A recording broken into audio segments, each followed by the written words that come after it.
मित्रांनो, तुमचं पुन्हा एकदा GB स्टोरी टेलर या यूट्यूब चॅनलवर स्वागत आहे. आजच्या आपल्या गोष्टीचं नाव आहे स्वप्न, सत्य, भय आणि शेवट. भाग दुसरा. लेखक निखिल खैरनार. पण गोष्ट सुरू करण्याआधी जर कोणी या कथेचा या अगोदरचा भाग पाहिला नसेल तर तो भाग पाहूनच हा भाग पाहण्यास सुरुवात करावी, ही विनंती. चला तर मग अजिबात वेळ न घालवता गोष्टीला सुरुवात करूया.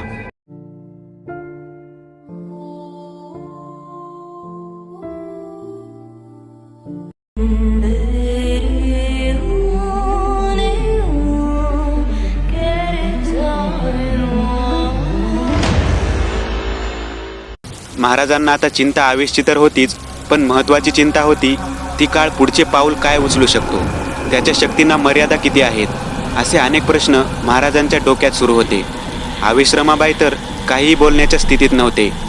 समोर उभे असलेली उपद्रव बघून दोघांची वाचाच फुटत नव्हती. काळ महाराजांच्या घराबाहेर घिरट्या घालत होता.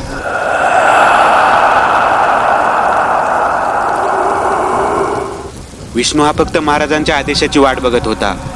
आवेश आणि रमाबाई यांची अवस्था बघून महाराज म्हणाले, घाबरू नका, तो चांडाळ या वाड्यात प्रवेश करू शकत नाही.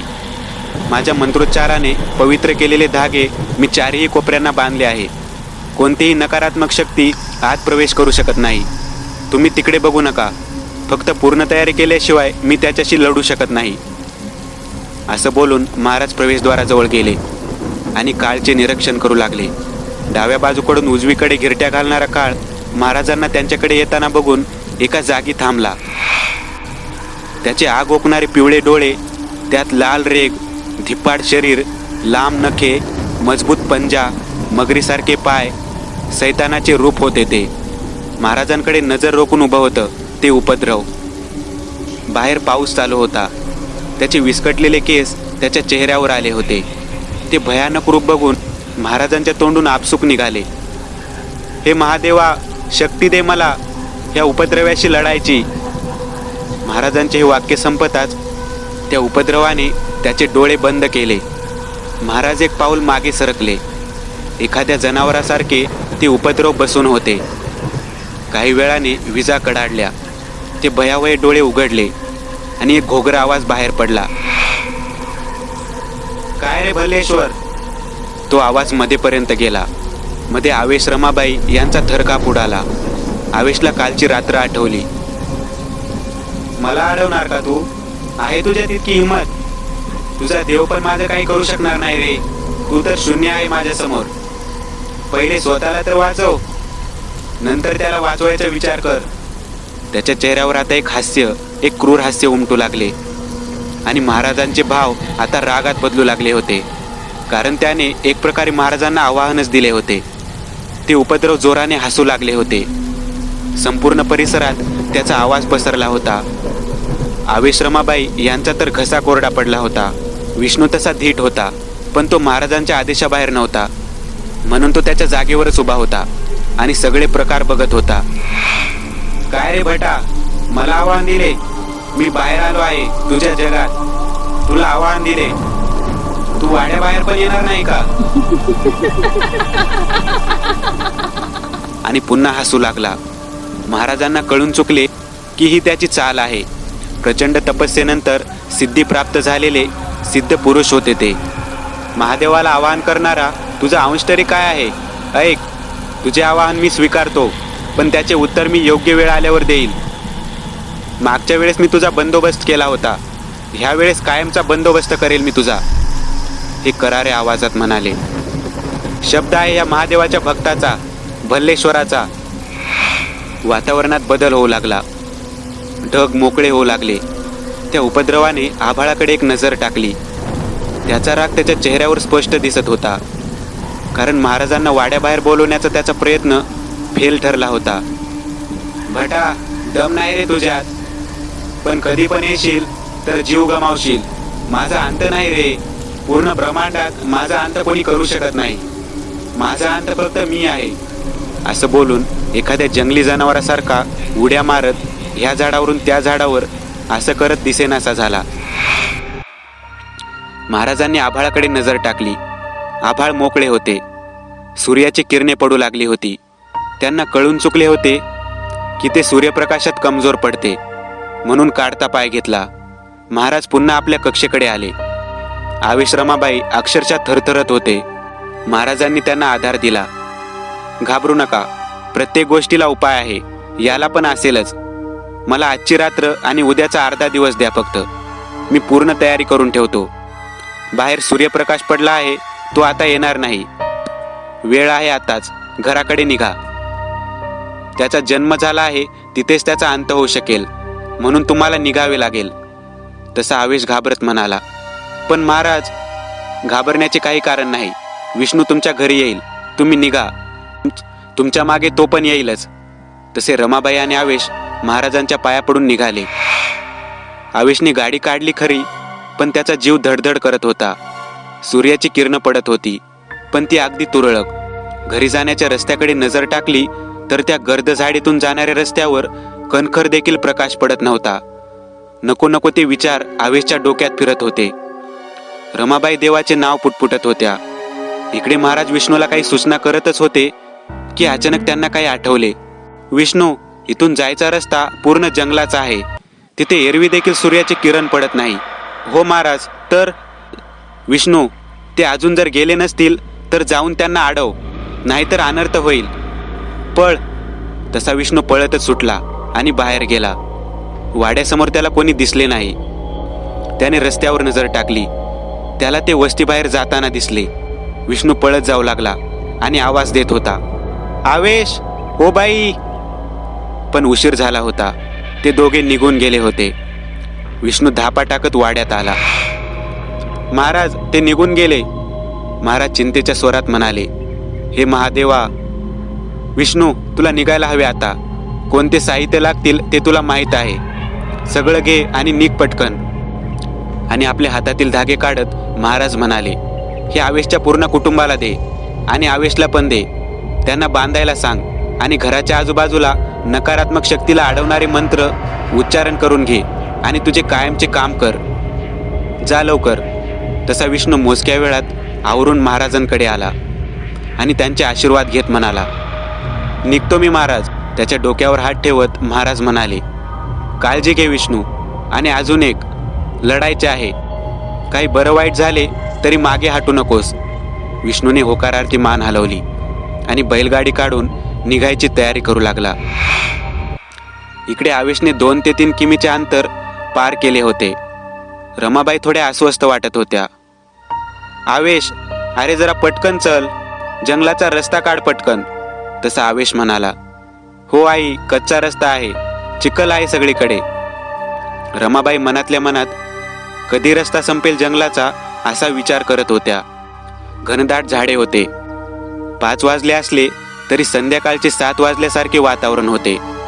एक थंड हवेची झुळूक आवेशच्या अंगाला स्पर्श करून गेली. हवेसारखा आवाज आवेशच्या कानावर पडला. सरसरून काटा आला. आवाज आला पण हसण्याचा.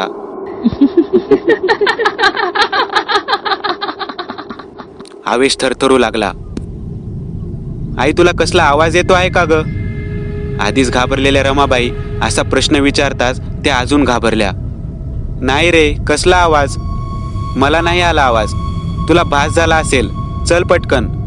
आवेशला रमाबाईची अवस्था कळली, म्हणून त्यांना प्रश्न न विचारणेच योग्य समजले. आवेश आता खूप विचारात होता आणि त्याच्या कानावर आवाज पडला, अरे आवेश थांब, तो माणूस हात देतो आहे. तसा आवेश त्याच्या विचारातून बाहेर आला आणि त्याने गाडी थांबवली आणि रमाबाईंना विचारले, कुठे आहे आई? कोण? तू गाडी नाही थांबवली? ते बघ मागे. तसा आवेशने मागे नजर टाकली. 30 ते 40 पावलांवर होता. अंगावर सदरा नाही, सुरकुतलेला चेहरा आणि अनवाणी. बाबा, काय झाले? या जंगलात कुठे? काही मदत हवी आहे का? तसा तो बाबा स्तब्ध उभा होता. भूतनीच्या, आलोच मी, थांब तिथंच. असा घोगरा आवाज त्या म्हाताऱ्याच्या तोंडून निघाला आणि तो म्हातारा पळतच आवेशकडे येऊ लागला. आवेशने वेळ न घालवता गाडी सुरू केली आणि तिथून निघाला. कारण हा प्रकार काहीतरी वेगळा होता हे आवेशला कळून चुकले होते. आवेशने गाडीच्या आरशात बघितले. तो म्हातारा पळतच होता. आवेशच्या आईच्या तर छातीत कळ यायला लागली. त्या फक्त देवाचे नाव घेत होत्या. भूतनीच्या, पळतो कुठं? सोडणार नाही मी तुला. तो हेच परत परत बोलत होता. त्याचा आवाज खूप भयंकर होता. एव्हाना त्याच्यात आणि आवेशमधले अंतर बरेच वाढले होते. आता तो दिसेनासा झाला.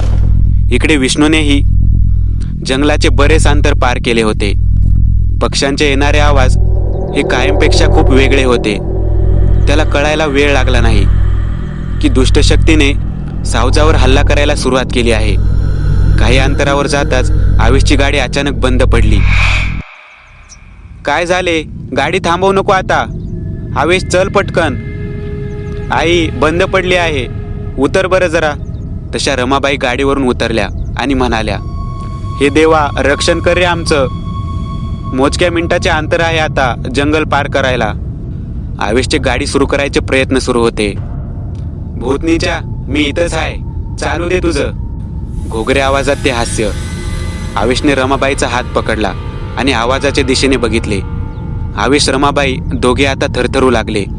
तो म्हातारा त्यांच्यापासून 6 ते 7 पावलांवर असलेल्या एका झाडावर एखाद्या माकडासारखा बसला होता. पांढरा फकट चेहरा, विचकलेले काळे दात, अशा भयंकर रूपात तो हसत होता. हे बघ, तुला काय करायचे असेल तर माझ्यासोबत कर, आईला जाऊ दे. आईला पाठीशी घालत आवेश बोलला. त्या म्हाताऱ्याच्या चेहऱ्यावरचे भाव बदलले. तो रागात आवेशकडे बघत झाडावरून थेट खाली उडी मारली. तिचा बी नंबर आहे, पण नंतर आहे. मालकाने ठरवले आहे कोणाचा नरडा कधी दाबायचा. कुठे गेलता? त्या भल्लेश्वराकडे होय? तो भट काय करणार आहे माझ्या मालकाचं? तो म्हातारा पुढे आणि आवेश, रमाबाई मागे सरकत होते. मालक, हो मालक. घोगऱ्या आवाजात तो म्हातारा आभाळाकडे बघत काळाला आवाज देत होता. तेवढ्यात तिथे घुंगराचा आवाज येऊ लागला. म्हातारा घाबरलेल्या नजरेत आवेशच्या मागे बघू लागला. आवेशने देखील मागे बघितले तर तो बैलगाडीचा आवाज होता. विष्णू तिथे येऊन पोहोचला होता. ए इकडे बघ, चमचा आला त्या भल्लेश्वराचा, भेट होईल लवकरच. असं बोलून तो म्हातारा जंगलातच पळून निघून गेला. तसा आवेश आणि रमाबाईंनी सुटकेचा निश्वास सोडला. विष्णूने बैलगाडी थांबवली, घाईतच उतरला आणि आवेश रमाबाईंच्या दिशेने जाऊ लागला. इथे काय झाले असेल याचा अंदाज कदाचित विष्णूला आला असावा, म्हणून तो म्हातारा पळाला त्या दिशेने बघत होता. ठीक आहात ना तुम्ही? महाराज तुमच्या रक्षणासाठीचे हे दोरे तुम्हाला द्यायचे विसरले. त्यांना अंदाज आलाच होता की जंगलाच्या रस्त्याने तो काळ तुम्हाला इजा पोहोचवू शकतो. धरा हे दोरे, बांधा हाताला. असं म्हणत विष्णूने दोरे दिले आणि तो आवेशच्या गाडीला दोरा बांधू लागला. विष्णू, त्या गाडीला का? असा प्रश्न आवेशने केला आणि विष्णू उत्तरला, आवेश, घरापर्यंत पोहोचायचे अजून गरजेचे आहे. चला घराकडे, तुम्ही पुढे चला, मी मागून येतो तुमच्या. आवेश, रमाबाई त्यांच्या गाडीवर आणि विष्णू बैलगाडीवर घराकडे निघाले. विष्णूने तो म्हातारा पळाला होता त्या बाजूने एक तिरपी नजर टाकली. त्याने एक पाठमोरा म्हातारा बघितला. दुर्लक्ष करत तिन्ही घराकडे निघाले. संध्याकाळचे 7 वाजले तरी आपला मुलगा आणि बायको घरी परतले नाही, म्हणून रतनराव घराच्या ओसरीवर थांबून वाट बघत होते. त्यांना समोरून आवेशची गाडी येताना दिसली आणि त्यामागून एक बैलगाडी. दोन्ही सुखरूप दिसत आहेत याचा आनंद आणि सोबत कोण आले याचा प्रश्न रतनरावांना पडला. इतका कसा उशीर? सगळं ठीक आहे ना? तो माणूस कोण? काळजीपोटी रतनरावांच्या प्रश्नांचा भडीमार सुरू झाला. हो पप्पा, सांगतो सगळं. पहिले त्यांना सामान उतरायला मदत करतो. तुम्ही आणि आई जा मध्ये, मी येतोच. रतनराव आणि रमाबाई घरात गेले. जाता जाताच रमाबाईंनी घडलेला सगळा प्रकार रतनरावांना सांगू लागल्या. इकडे श्रीकांतला आज ऑफिसमधून निघायला उशीर झाला होता. नानू, अरे आवरून घे आणि कुलूप पण लावून घे, मी निघतो. आवेशच्या घरी जाऊन येतो. तब्येत बरी नाही म्हणतोय, तर भेटून तरी येतो. असं बोलून श्रीकांत आवेशच्या घराकडे निघाला. आवेशने तब्येत बरी नाही म्हणून फोन केला होता ऑफिसमध्ये, म्हणून श्रीकांत भेटण्यासाठी निघाला. विष्णू, तुमचे खरंच मनापासून धन्यवाद. तुम्ही आज वेळेवर आले नसते तर. आवेश अर्धवट बोलून थांबला. विष्णू बैलगाडीवरचे सामान उतरवत बोलू लागला. आवेश, धन्यवाद महाराजांचे. मला त्यांनी पाठवले म्हणून मी वेळेवर पोहोचलो. विष्णूने आभाळाकडे बघितले. आभाळ मोकळे होते, पण अंधार पडू लागला होता. आवेश, सामान घरात घेऊन जा, अंधार पडतो आहे. अंधारात त्याची ताकद वाढेल. तसा आवेश विष्णूने सांगितलेले सगळे सामान घरात घेतले आणि उरलेले सामान बघून आवेश बोलला, आणि हे सामान? विष्णू त्याच्या कामाला लागला आणि म्हणाला, घर सुरक्षित करायचे आहे, तू आज जा. विष्णूने संपूर्ण घराला वर्तुळाकार पांढऱ्या चुन्याचे मंत्र मारून सुरक्षित केले. घराच्या चारी कोपऱ्यांना महाराजांनी दिलेले दोरे बांधून घराच्या मुख्य दारासमोर उभा राहिला आणि मंत्रोच्चार करू लागला. रतनराव, रमाबाई, आवेश यांना विष्णू सोबत असल्याने खूप हायसे वाटत होते, पण त्यांना येणाऱ्या संकटाबाबत थोडीही कल्पना नव्हती. विष्णू घरात आला. सगळे पुढच्या रूममध्येच बसले होते. रमाबाई सगळ्यांसाठी चहा घेऊन आल्या. कोणी चकार शब्द बोलायला तयार नव्हते. परिस्थितीच अशी होती. सगळ्यांना शांत बघून विष्णू म्हणाला, घर बाकी गावातल्या घरापासून बरंच लांब आहे. मला गावाचं नाव ऐकून गजबजलेल्या ठिकाणी घर असेल असे मला वाटले होते. तसे रतनराव म्हणाले, आम्ही पण बाजाराजवळ राहत होतो, पण नंतर 7 वर्ष अगोदर निवांत वातावरणासाठी इथे आलो. सगळे चहा पित होते. आवेश दाराजवळ असलेल्या खिडकीबाहेर बघत होता. निवांत वातावरणासाठी ते या घरात आले होते, पण त्याला आता ती शांतता खूप भयानक वाटत होती. विष्णू त्यांचे लक्ष दुसऱ्या विषयात नेण्यासाठी इकड तिकडचे विषय काढत होता आणि रतनराव त्यांच्या गप्पांमध्ये रंगले होते. श्रीकांतने इकडे बरेच अंतर पार केले होते. खड खड खड. हा कसला आवाज आहे? विष्णूने विचारले. वरचे रूम पत्र्याचे आहे, झाडाची घाण पडत राहते तर येतो आवाज, रमाबाई उत्तरल्या. 1-2 मिनिटं वेळ गेला. पुन्हा आवाज आला, पण आता येणारा आवाज खूप जोरात होता. सगळ्यांच्या अगोदर आवेशच्या चेहऱ्यावर भीतीचे भाव स्पष्ट उमटले. विष्णू ते आवाज नीट ऐकत होता. हा काही वेगळा प्रकार आहे, मी दरवाजा लावून घेतो, असं म्हणून विष्णू दार लावायला उठला. हे चमच्या. घोगरा कर्कश आवाज आला. भीतीने सगळे जागेवरून उठून उभे राहिले आणि आवाजाच्या दिशेने बघितले. तो आवाज अगदी घराच्या बाहेरून येत होता. तो म्हातारा माणूस घरापर्यंत येऊन पोहोचला होता. विष्णू दरवाजात उभा होता. तेव नाही आला काय र? घाबरला? मागच्या टायमाला मी 1 चमचा संपवला माझ्या मालकानं. तेव्हा असाच करतो बघ. आज बी तो स्वतः नाही आला. घराबाहेर केलेल्या वर्तुळाबाहेर उभा राहून तो बोलत होता. त्याचा भयंकर अवतार. आवेश, रमाबाई यांनी तो प्रकार बघितला होता, पण रतनराव हे बघून हादरून गेले. रमाबाई देवाचा धावा करत होत्या. आवेश बाहेर बघत नव्हता, कारण तो म्हातारा बोलत विष्णूशी होता, पण बघत होता आवेशकडे. आणि त्याचा अवतारच इतका भयंकर होता की बघेल त्याचे हृदयाचे ठोके वाढतील. आमचा जन्मच त्याच्यासाठी झाला आहे. अशा लोकांची मदत करताना मरण आले तरी जीवन सार्थ झाले आमचे. हीच शिकवण आहे महाराजांची. विष्णूने त्याला प्रत्युत्तर दिले. विष्णूच्या चेहऱ्यावर ना भीतीचे भाव होते, ना त्याला स्वतःवर अविश्वास होता. आता त्या म्हाताऱ्याच्या चेहऱ्यावर राग स्पष्ट दिसून येत होता. अरे चमच्या, मर मग, मला काय? असं म्हणून तो म्हातारा उलटा फिरला आणि घरापासून लांब जाऊ लागला. सगळ्यांनी सुटकेचा निश्वास सोडला. क्षणात त्याने आपले तोंड पुन्हा घराकडे फिरवले आणि पळत हसतच घराकडे येऊ लागला. म्या नाही जाणार, इथंच आहे आणि मालक बी आहे घराच्या छपरावर. काळ काळ त्याच्या घराच्या छपरावर बसला होता. हे ऐकून आवेशच्या अंगाला दरदरून घाम फुटला. रमाबाई, रतनराव यांची परिस्थिती काही वेगळी नव्हती. तू थांब इथे आणि तुझा मालक छपरावर, तुमचा बंदोबस्त उद्या होईल, असं बोलून विष्णूने खाडकन दरवाजा बंद करून घेतला. आवेश बाहेर बघत नव्हता, पण आता आवेशने बाहेर नजर टाकली होती, कारण त्याला गाडीचा आवाज आला. त्याला अंधारात फक्त गाडीचा लाईट दिसत होता. विष्णू देखील बाहेर बघू लागला. तशी गाडी थोडी जवळ आल्यावर त्याला दिसले की तो श्रीकांत होता. त्याला आनंद झाला, पण तो फक्त सेकंदभरापुरता होता, कारण तो म्हातारा तिथे होता. पुढे काय होईल या विचाराने आवेश जागेवरून उठला. त्याला थांबवायला हवे विष्णू, असं बोलून आवेश दरवाजाकडे गेला. पण विष्णूने त्याचा हात पकडला. थांब, कोणीच बाहेर जाणार नाही, हा महाराजांचा आदेश आहे. रमाबाई रतनराव यांनी देखील त्याला विरोध केला. आवेश पटकन खिडकीजवळ गेला. श्रीकांतने गाडीला स्टँड लावली. तो घराच्या दिशेने येणार, त्याचा पाय वर्तुळात पडणार तेवढ्यात त्या म्हाताऱ्याने त्याला आवाज दिला, बाळा. तसे श्रीकांतने मागे बघितले. त्या म्हाताऱ्याने आता साधे रूप घेतले होते. बोला बाबा. बाळा, एक मदत हवी होती. इकडे आवेश श्रीकांतला मोठमोठ्याने आवाज देत होता, पण आवाज श्रीकांतला ऐकूच येत नव्हता. श्रीकांत त्या म्हाताऱ्याजवळ गेला.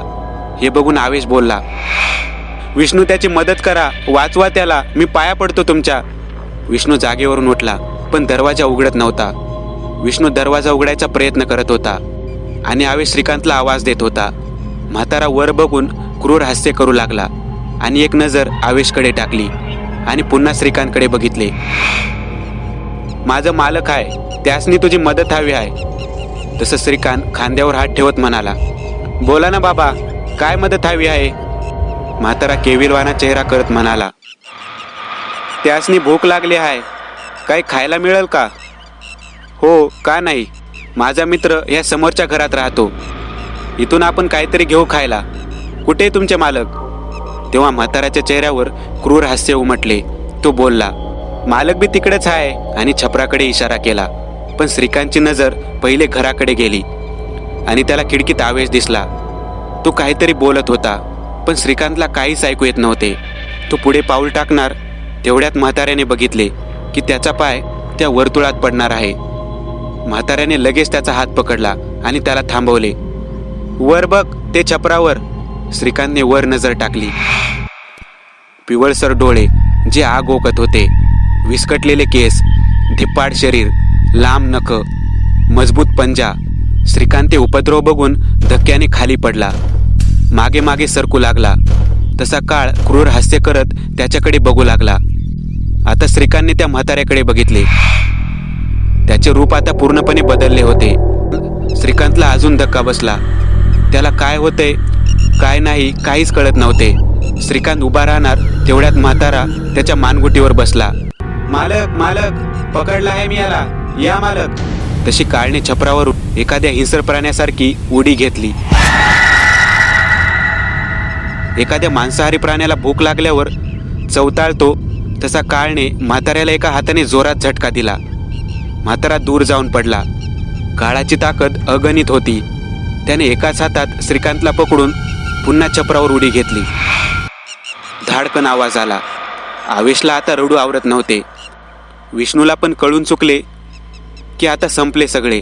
श्रीकांतला घट्ट पकडलेला काळच्या पंजाने आणि आदळल्यामुळे बऱ्याच जखमा झाल्या होत्या. तो पत्र्यावरून मागे मागे सरकत होता. आपल्या जीवाची भीक मागत होता. हे सगळं घरात ऐकू येत होते. मालक, मारा त्याला. म्हातारा खाली उभा राहून उड्या मारून या सगळ्यांचा आनंद घेत होता. घरात आवाज येऊ लागला, लचके तोडल्याचा, श्रीकांतच्या वेदनेने ओरडण्याचा. हळूहळू काही वेळाने आवाज कमी होऊ लागला. श्रीकांतने जीव वाचवण्याची अयशस्वी लढाई एका शक्तिशाली उपद्रवासमोर हारली. पत्र्यावरून रक्ताचा पाट वाहू लागला, जो घरासमोरच पडत होता. आवेशला हे सगळे बघून रडू कोसळले. संपूर्ण घरात भीतीचे वातावरण होते. तसा एक मानव आणि जनावर मिश्रित आवाज आला. काळ आहे मी, काळ.